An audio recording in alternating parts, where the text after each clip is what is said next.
Howdy, this is Lemmy with RevZilla TV, here to talk to you today about how to install grips for your Harley.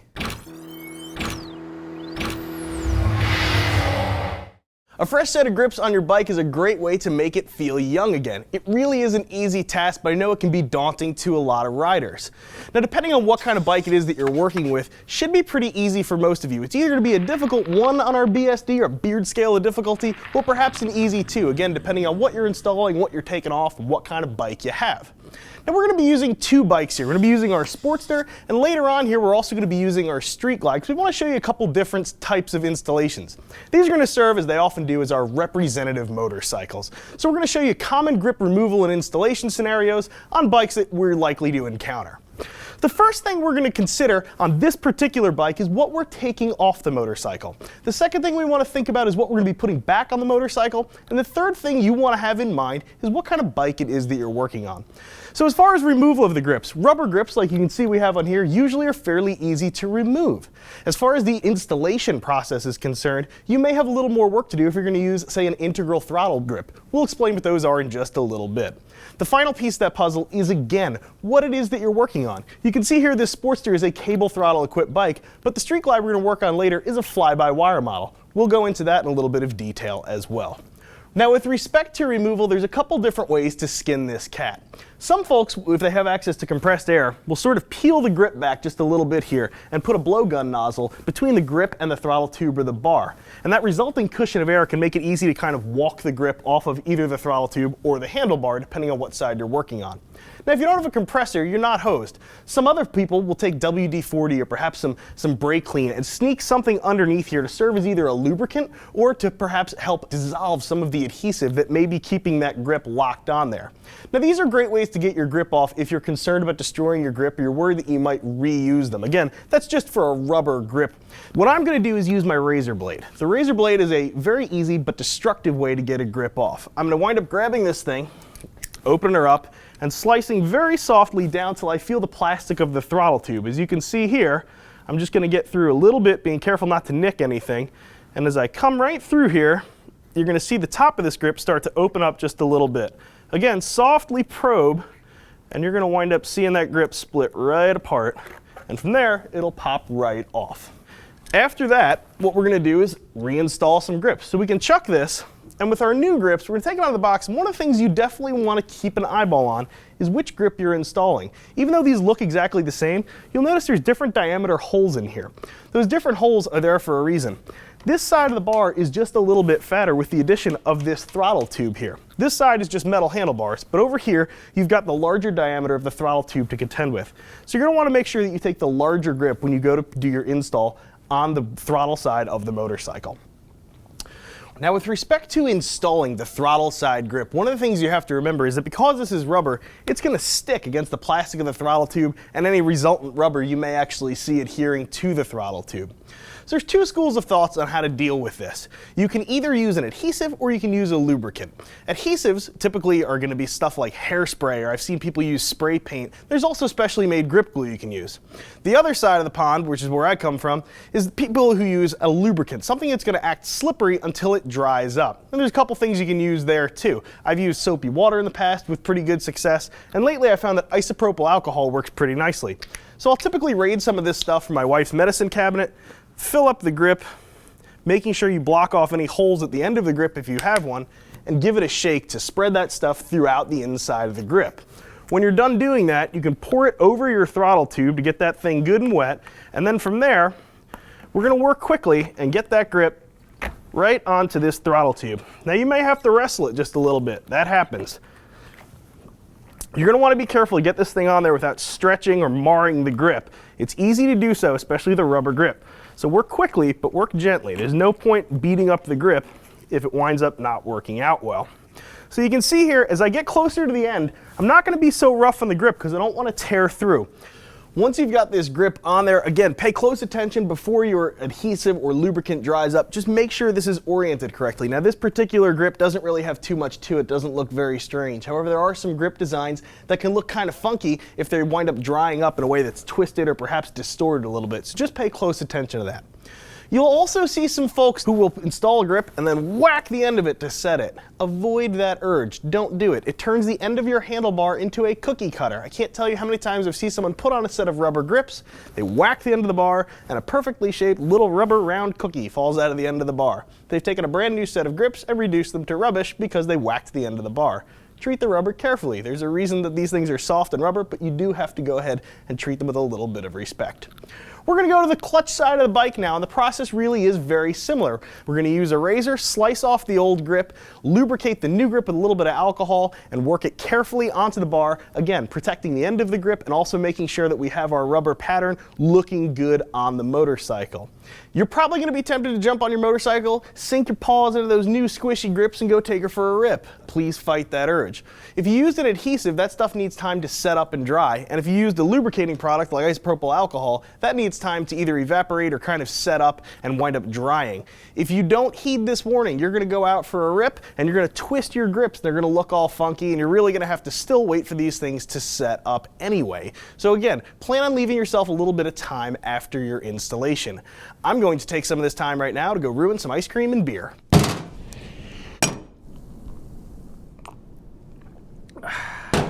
Our video gal keeps making me drink more and more frou-frou drinks. I think she's trying to tone down exactly how much alcohol I'm getting during these shoots. So you can see here, our video fairies have swapped out our Sportster for our Street Glide, and now we are going to install a totally different type of grip on a totally different type of bike. Now, if you own a touring bike, you probably know that if it's late model, it's fly-by-wire. For those of you who aren't sure what that means, you'll notice this bike has no throttle cables. This type of bike actually uses an electronic sensor in the grip to send a message down to the throttle body itself as far as opening up. There are no throttle cables. Nothing here is mechanically actuated. Now, it's easy to tell what type you have. Look underneath the clamshells and see if you can see any type of a cable coming out. You'll see there's nothing here on this particular motorcycle. Now, the installation procedure is actually very similar to those of you who do have a cable-style throttle. The reason this bike differs from the rubber grips that we installed on our Sportster is that this bike is actually going to get a set of integral throttle grips, or hard grips. The difference between these and those rubber grips is they're not soft and squishy. There's these outer portions that are, but for the most part, this thing has a nice hard body to it. That's because the throttle sleeve's actually included in the grip itself. This type of grip typically is a little bit more expensive and is also made to last just a little bit longer. So let's talk about exactly what we're going to do to get this thing onto our motorcycle. The installation and removal process is a bit different. We're not going to use the razor blade because it's not going to help us at all. I actually like to begin the grip removal process on this style grip with a precautionary measure, and it comes in the form of a piece of cardboard. I like to take a small piece of cardboard and slide it between the brake lever and the brake switch, and I'll talk to you about that in just a moment.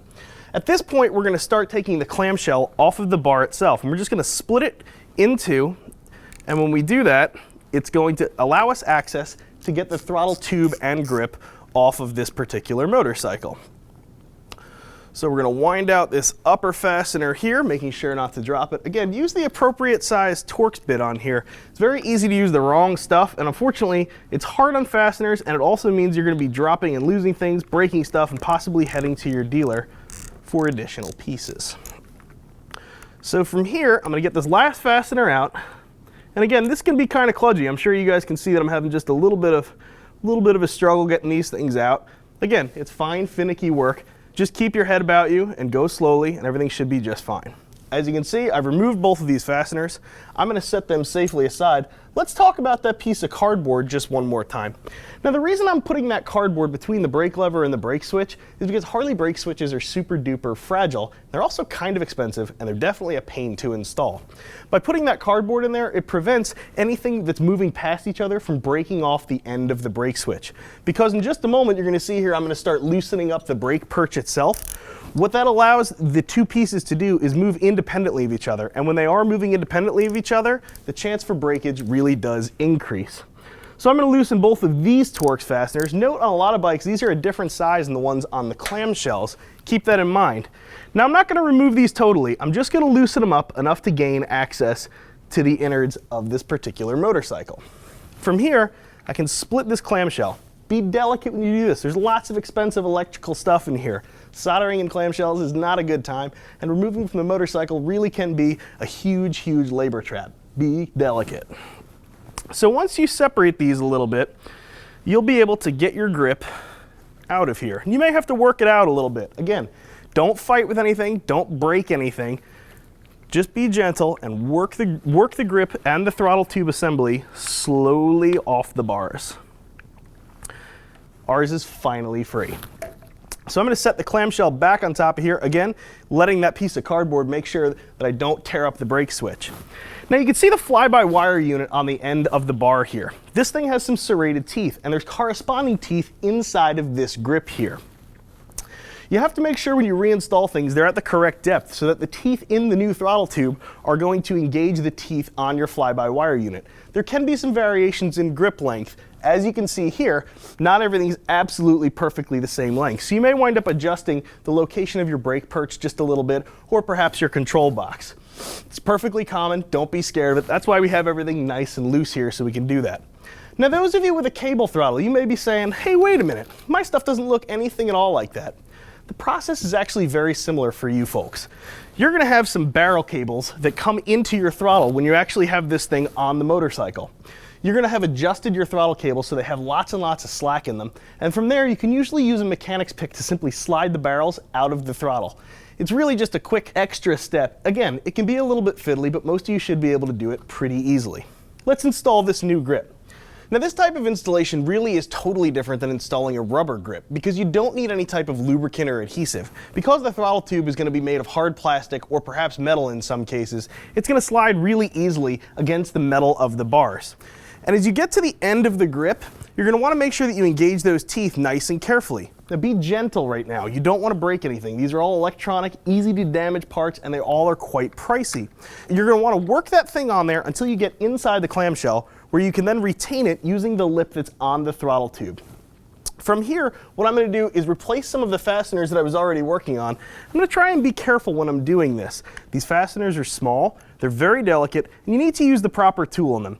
Especially considering these are going into cast aluminum, it can be very easy to damage these if you get excited or you get in a hurry. Make sure you take your time and do the job correctly.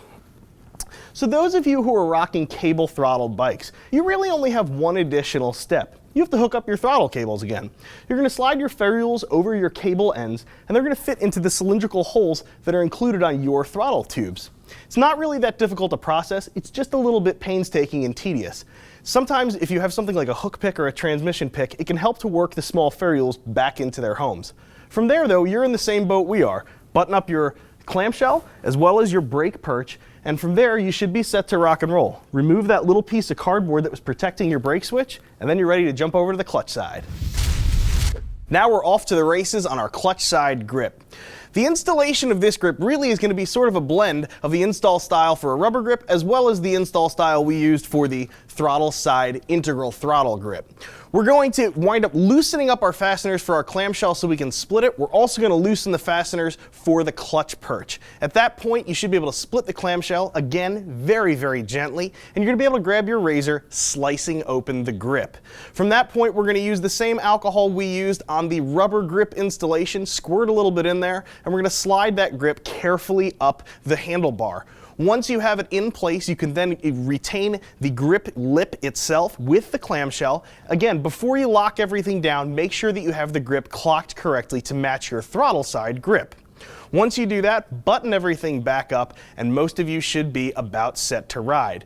With one caveat, again, like the rubber grip guy, you want to go ahead and wait. Do not get on your bike just yet. The time you invest now waiting for this grip to set up is going to pay off because it's going to stay locked in place where you put it. If you wind up twisting this thing and it dries up and then you have two grips that are mismatched, it's going to look funny and you're not going to love your grips all that much. That's really about the end of the process. I'm hoping that most of you feel a little more confident attacking the grips replacement process right now. If you wind up with any questions or you want a little deeper reading, I wrote a Common Tread article. We delved really deep into some of the grip installation processes, including a little more discussion about those cable throttles, and we even have a couple of sport bike photos and tips for those of you guys riding metric bikes. If you get in any trouble with your installation, get a hold of me, either here in the YouTube comments section or in the comments section on the Common Tread article. I try and monitor them both really, really closely to make sure if any of you guys are in trouble, I can help you get back onto the road. I will get back to you and quickly. If you're the type of person who likes to talk to somebody on the phone, get a hold of one of our gear geeks, 877-792-9455. As always, I'm Lemmy, I'm out of here.